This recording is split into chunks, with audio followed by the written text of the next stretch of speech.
Di era hyper kompetitif hari ini, kesuksesan seseorang itu menjadi sesuatu tolak ukur. Jarang kali kita dihadapkan oleh hal-hal yang apakah seseorang yang sukses itu tidak pernah vulnerable dan juga tidak pernah susah seperti itu ya. Nah, betul nggak Winda apa yang saya bilang? Atau Winda punya ini? Punya sesuatu yang bisa ditawarkan?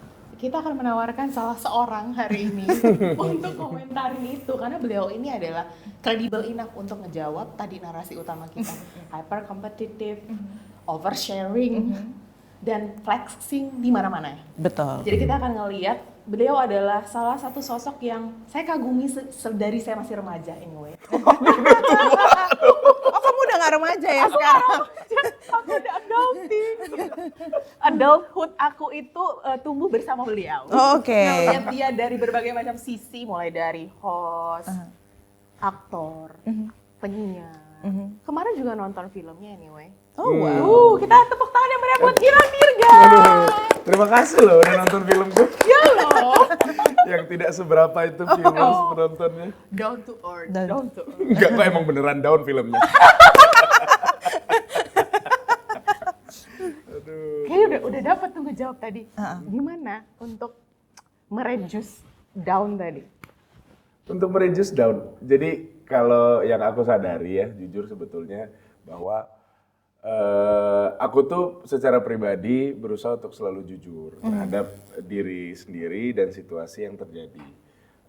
Mungkin kalau dulu aku tuh kebanyakan untuk berusaha untuk mencari validasi di luar. Jadi, kita mengejar sesuatu yang eksternal di sifatnya nih, angka, rating, share, terus exposure. Nah kalau sekarang tuh ya perbedaannya adalah gimana caranya sesuatu yang kita lakukan itu bisa berdampak positif untuk diri sendiri melalui kejujuran tadi. Sehingga ketika kita pulang ke rumah, jadi nggak banyak pikiran-pikiran negatif, sisanya tinggal tenang aja. Gitu. Nggak harus buka dulu topeng yang belah mana gitu. Tetap ya? pakai topeng kadang-kadang. Okay. Karena kan kayak kita di sini di depan kamera mungkin memang harus terlihat positif. Karena kita kan tujuannya kan bring the happiness kan. Supaya yang nonton pun juga wah enak, happy ngeliat kita gitu. Tetap kita harus pakai itu. Tapi yang paling penting adalah bahwa kita tidak terlalu lama dengan kepura-puraan tersebut. Wow. Jadi sehingga ketika kita sudah sampai di rumah, topengnya tuh nggak terlalu tebal untuk dibuka. Gitu loh. Remove make up Nggak kayak main kabuki ya, ketebel. tebel banget. Itu sih sebetulnya. Mas Gilang, itu tadi yang kalau sudah dibilang itu kan pasti seseorang tuh sudah melewati perjalanan yang panjang ya. Untuk bisa kayak being humble back, terus kayak mencari satu hal yang lebih purpose gitu ya. Apa sih yang menjadi triggering, what makes you to be that person gitu? Sebelah sharing ya? Boleh. Jadi kayaknya nih ya, dan mungkin betul bahwa aku tuh sempat ada di fase kecewa dengan situasi yang terjadi. Aku sempat ada di fase kayaknya gue udah ngelakuin 1000% deh. Kok respon dari orang-orang di luar sana tidak sebegitunya ya. Jadi awalnya berekspektasi tinggi terhadap apa yang aku lakukan. Aku berharap dengan apa yang aku lakukan ini berdampak banyak dibicarakan, viral dan lain-lain. Tapi ada satu momen yang akhirnya menyadarkanku bahwa kayaknya viral bukan satu-satunya purpose yang gue cari deh.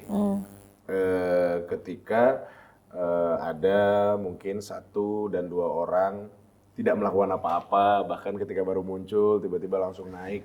Nah itu kayak membuat aku jadi lebih humble karena aku sadar bahwa ya sudah aku melakukan ini untuk karirku dan aku melakukan ini bukan untuk mencari validasi orang lain. Yang penting aku melakukannya secara profesional, yang penting aku melakukannya secara baik dan ini yang membuat aku bisa bertahan dalam situasi apapun. Nah ketika kita sadar walaupun ini prosesnya juga rumit ya, nggak segampang yang diomongin ya gitu kan, ketika kita harus mengalahkan ego kita sendiri untuk bisa ngomong kayak gini aja tuh kita harus ngalahin ego kita sendiri.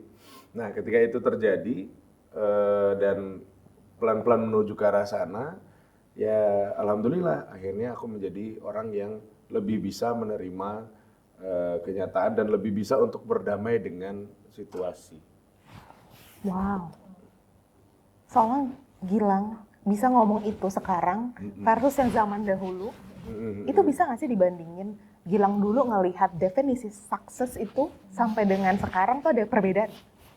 Ya dulu tuh kembali ya, mungkin kalau ngelihat sukses pasti adalah berkaitan dengan angka. Oke. Kalau di dunia televisi pasti berkaitan dengan share dan rating. Di dunia film pasti berkaitan dengan jumlah penonton. Jadi kalau dulu itu yang dicari, validasi. Kalau sekarang tuh lebih mencari makna dalam setiap langkah yang kita jalani. Ya mungkin dulu tujuannya gimana caranya biar bisa dikenal sebagai orang yang luar biasa multitalenta. Ya alhamdulillah sekarang lumayan, alhamdulillah ada beberapa orang juga yang paham itu gitu. Tapi sekarang lebih mencari tenang aja sih. Wow. Gimana caranya pulang ke rumah ngelihat senyum keluarga, wah itu udah lebih dari cukup bahkan. Mas Gilang boleh di-share nggak untuk mencapai apa ya? Ini dunia entertainment yang kita ketahui itu banyak black dan magic dan sebagainya. Oh black ya. magic. Dan sebagainya ya maksudnya.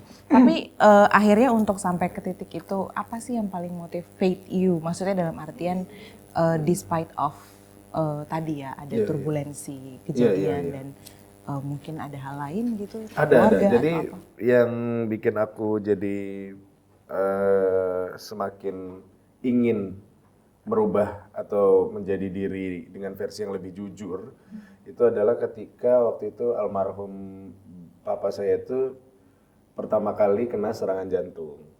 Jadi posisinya saya waktu itu lagi ada di luar, terus tiba-tiba dapat info, ini papa kena serangan jantung.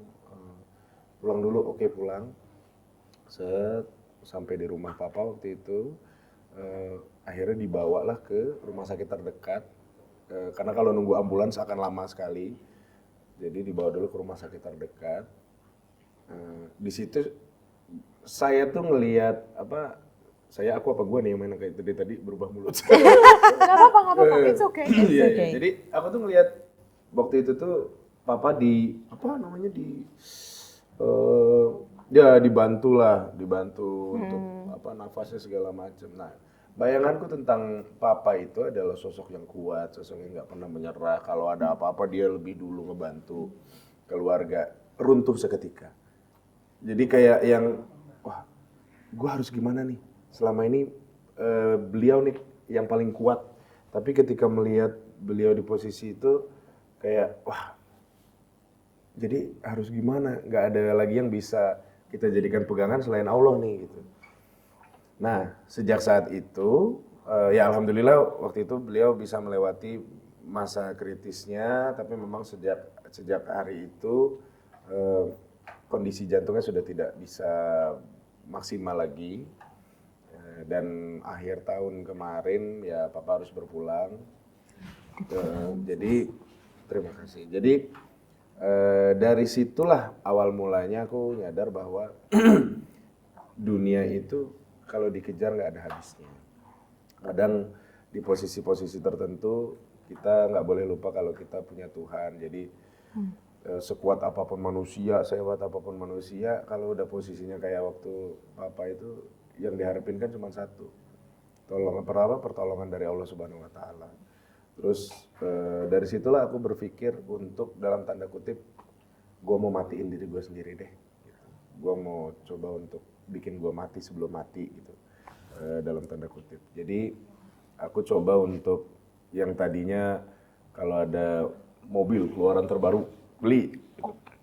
Nah waktu itu akhirnya aku coba deh gue mau pakai mobil yang biasa aja. Gitu. Karena kan selama ini kan kalau artis kan dilihat dari tongkrongannya, dari mobilnya atau gimana. Enggak, aku coba untuk pakai mobil yang biasa. Alhamdulillah masih bagus mobilnya, cuman menurutku waktu itu aku pakai biasa aja gitu kan. Pakai mobil diesel tahun 2012 gitu. Yang juga banyak dipakai orang-orang gitu kan.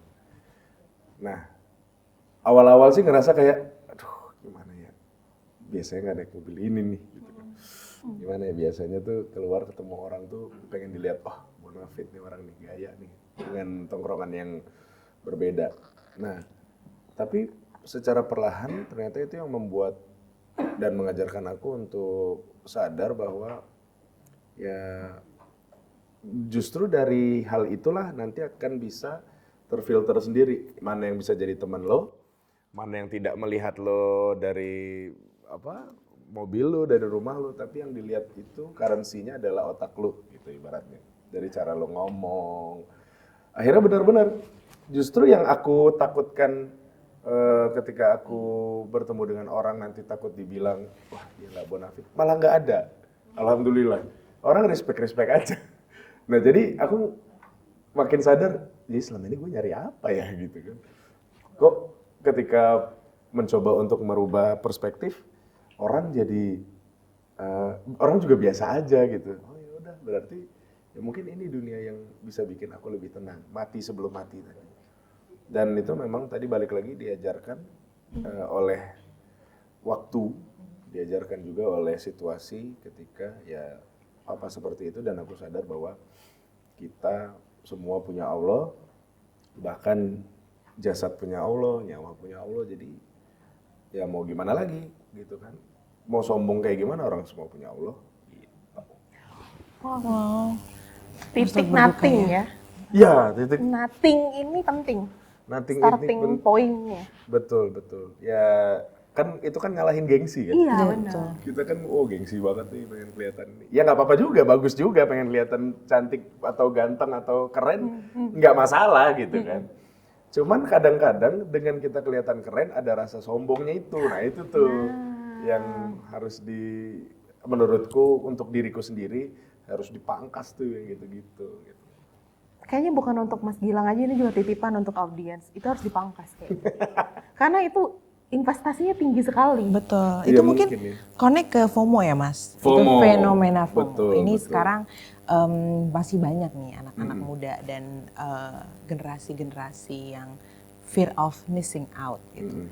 Tips dong Mas Gilang, gimana ya cara kita nih supaya nggak terlalu ikut-ikutan arus ya gitu. Iya. Ini sebenarnya kajian-kajian ini kan sudah lama ya, ketika semua bergerak secara instan. Akhirnya ini berdampak negatif bagi anak-anak muda di luar sana yang juga pengen meraih segala sesuatu dengan instan. Mereka lupa bahwa proses itu yang membentuk seseorang untuk menjadi orang yang lebih baik dan bisa bertahan lebih lama. Segala sesuatu yang sifatnya instan tentunya akan menjadi sesuatu yang rapuh. Karena ibarat rumah, kan pondasi harus dibangun dulu pelan-pelan. Terus difikirkan besinya, difikirkan semennya, dipikirkan batunya, baru kemudian sampailah ke atap. Nah, orang ingin cepat sampai ke atap tanpa memikirkan pondasi yang kuat. Menurut aku, salah satu cara untuk menangani hal tersebut adalah kita jangan kejar-kejaran dengan target orang lain. Jangan bandingkan diri kita dengan orang lain. Di umur segini dia udah dapet ini. Ya udah, itu perjuangan dia. Kita punya battlefield kita masing-masing. Kita punya jalan hidup kita sendiri.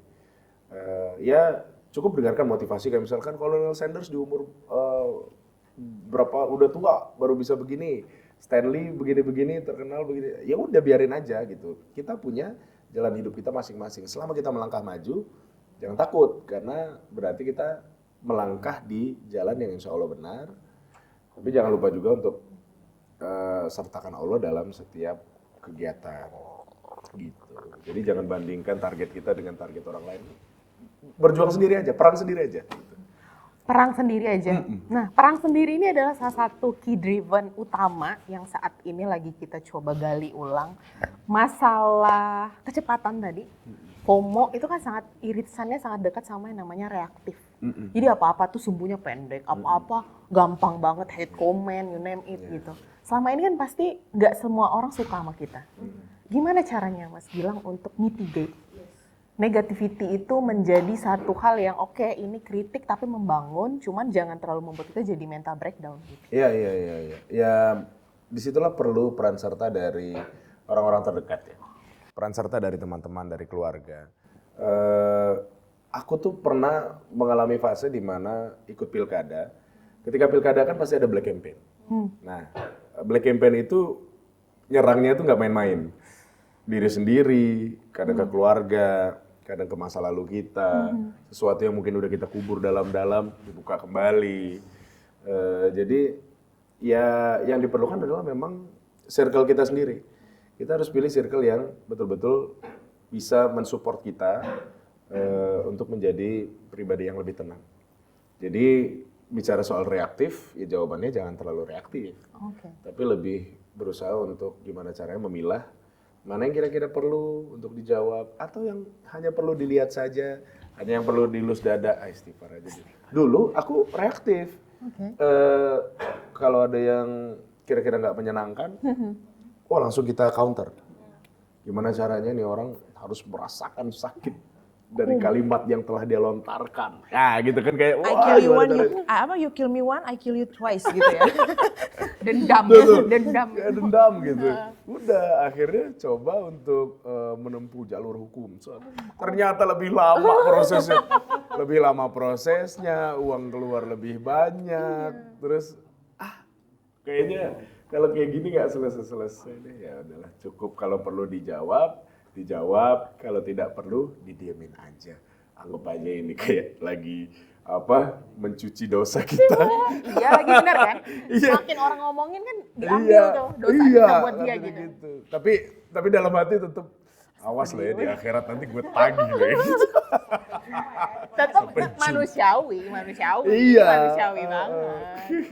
Karena kita memang keinginannya pengennya disukain ya, tapi kan ternyata ada faktanya hate comment. Kita juga harus menerima fakta bahwa tidak selamanya kita disukai gitu. Iya, iya. Bagi seorang Gilang Dirga memaknai tadi tidak disukai itu equal dengan failure di dunia entertainment atau seperti apa? Kalau sekarang sih kayaknya enggak sih.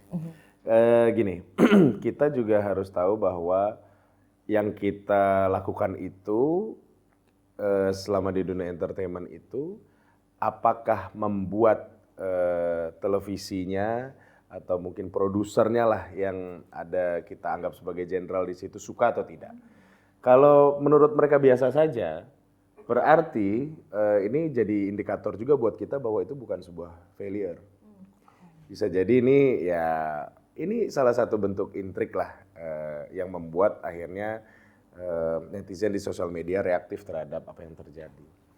Jadi kalau aku sekarang mikirnya kalaupun ada hate comment, ada apa, selama kru dan tim yang ada di belakangnya fine, berarti ini baik-baik aja. Gak ada masalah gitu. Tapi tetap bukan berarti kita apatis terhadap komen-komen itu, enggak juga. Kita tetap bacain, tetap ngeliat mana yang menurut kita, ya itu dia tadi, kita harus pintar-pintar juga untuk memilih mana yang bisa kita jadikan bahan untuk muhasabah, mana yang hanya lewat saja, mana yang kira-kira ya kita butuh bantuan orang untuk sekedar bertanya ini harus diapain gitu. Pinter memilih dan memilah berarti ya. Menarik tuh yang tadi statement terakhir, kita juga butuh orang lain untuk memilah dan memilih. Ini kayaknya nggak usah direaktifin gitu ya. Ini gimana harusnya dimitigasi resikonya segala macam. Apa teknik coping yang biasa dilakukan kalau Mas Gilang tuh lagi tidak dalam kondisi stable emosinya? Kadang-kadang kita manusia nggak selalu dalam kondisi bagus ya. Kadang-kadang ke-trigger, kadang-kadang mau ngomong balik juga gitu. Iya. Gitu kan, pengen gue omongin. Kalau aku selalu mikirnya gini, di luaran sana mungkin banyak yang tidak setuju atau tidak menerima dengan apa yang aku lakukan, tapi aku tidak mencari validasi dari mereka. Aku merasa bahwa gue punya fans yang yang lebih hebat dari mereka semua. Ada anak gue. Gitu. Jadi kalau tiap kali pulang ke rumah tuh ngelihat dia, Papa, ini udah cukup, gitu. Ya udah. Jadi bukan berarti mengecilkan netizen atau fans di luar sana, tapi itu yang di rumah itu nilainya jutaan kali lipat atau bahkan tidak ternilai harganya kalau dibandingkan dengan orang-orang di luar sana. Jadi cukup ini aja jadi patokan kita, gitu. Wow, number one fansnya udah ada. Udah. Ekosistemnya itu udah aja. bagus, circle-nya udah sehat gitu. Amin, mudah-mudahan. Amin. Kalau yang nggak punya privilege kayak Mas Gilang, misal nggak tahu cara cari temen, nggak tahu dicepuin, nggak tahu juga nggak tahu caranya gimana untuk tadi kalem gitu. Iya. Tips and trick pertama nih, ngapain dulu tuh keluar dari toxic friendship atau toxic environment? Starter kitnya ya. Ya, starter kitnya adalah kita coba untuk jujur terhadap diri kita sendiri. Ibaratnya gini, kalau kita nggak suka, bilang nggak suka. Nggak apa-apa kok gitu. Jadi orang yang nggak enakan tuh bukan selamanya enak loh gitu. Misalkan nih, ada di luar sana terjebak dalam situasi pertemanan atau lingkungan yang tidak kondusif gitu. Kalau ada rezeki, ada kemampuan, bolehlah keluar cari circle yang baru. Kalau memang belum punya waktu untuk mencari circle yang baru yang kira-kira bisa membuat kita menjadi orang yang lebih baik, mungkin kita bisa curhatnya sama Allah, curhatnya sama Tuhan. Jadi kayak benar-benar ya kita harus benar-benar cari gitu loh, minta petunjuk, kita minta tolong bahwa ya kayaknya kondisi hati saya, mental saya lagi nggak baik-baik aja, saya ingin menjadi versi yang lebih baik dari diri saya sebelumnya, minta bantuannya ya Allah tolong tunjukkan. Mungkin itu akan menjadi sesuatu yang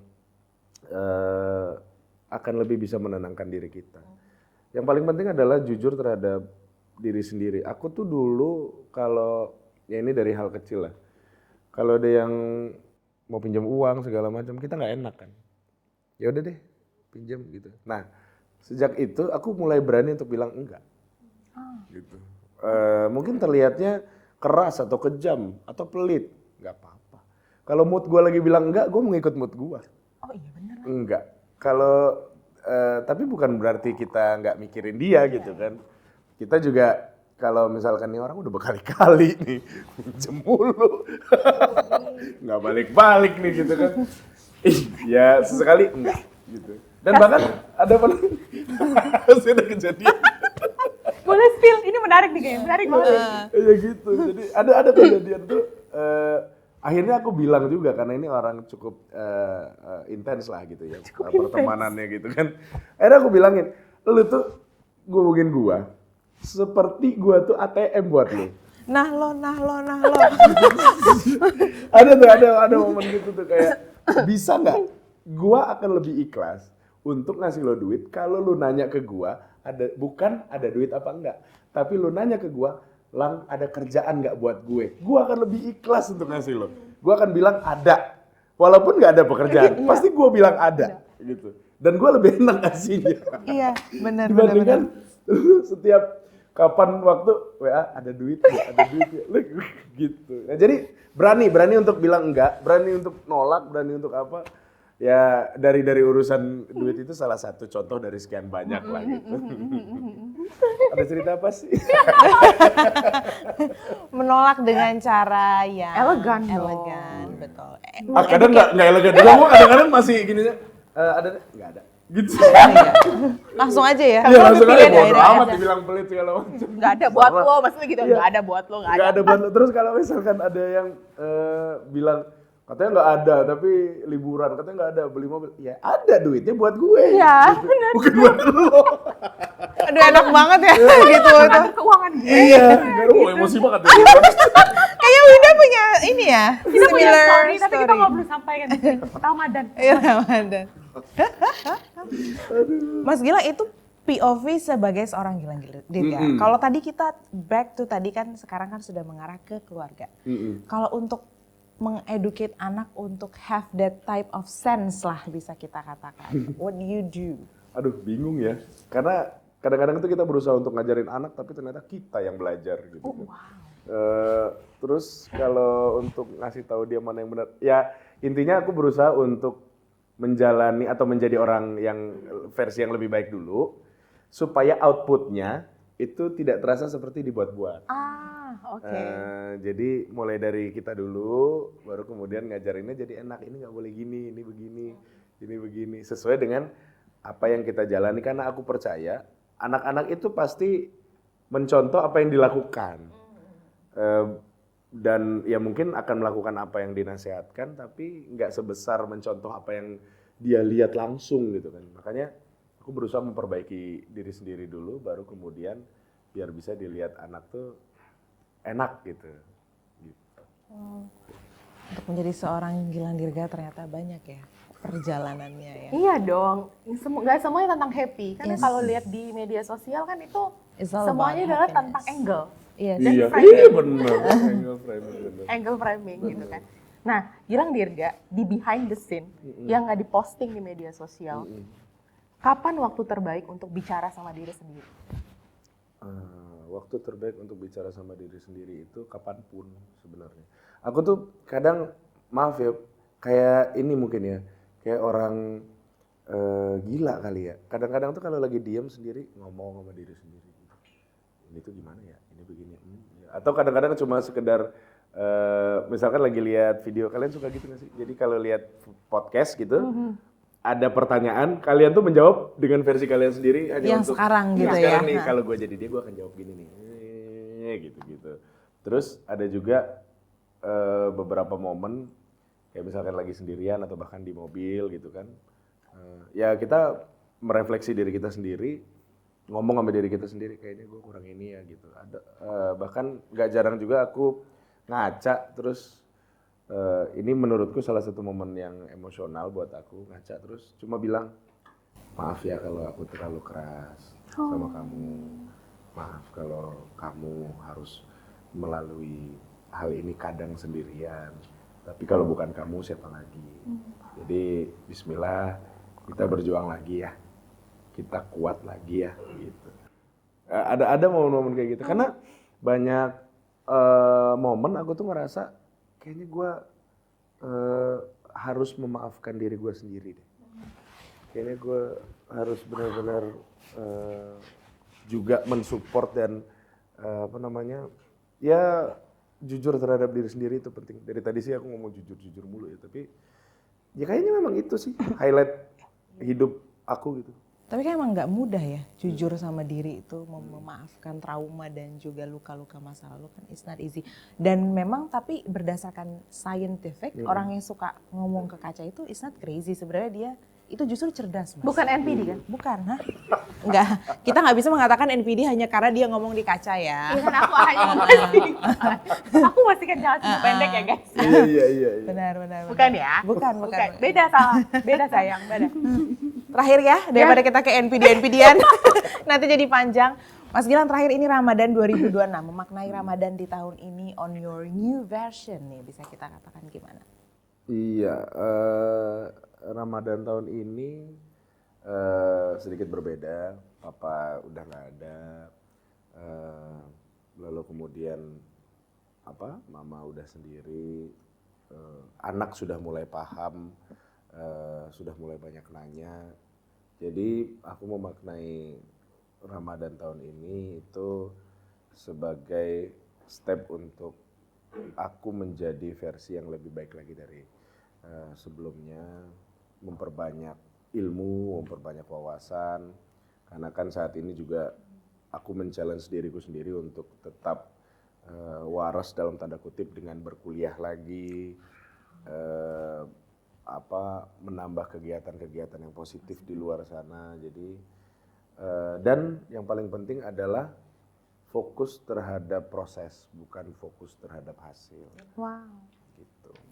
It's a very strong message. Winda? Oke, kita ambil summary yang sangat luar biasa hari ini. Ada satu statement yang di otakku terngiang-ngiang. Kita kadang-kadang nggak pengen lagi tentang menang, tapi kita cuma pengen tenang. Iya. Tepuk tangan. Gak ada pantunnya. Gak ada pantun. Terdiam momen berpikir. Iya, iya. Momen berpikir, oh gitu. Momen of truth-nya dapat. Kalau gitu terima kasih sekali hari ini Mas Gilang sudah datang dan Terima kasih, Mas berbagi. Gilang. Kita akan ketemu lagi di Ramadan Spark episode selanjutnya dengan narasumber yang gak kalah kece-nya juga. Sampai ketemu di next episode.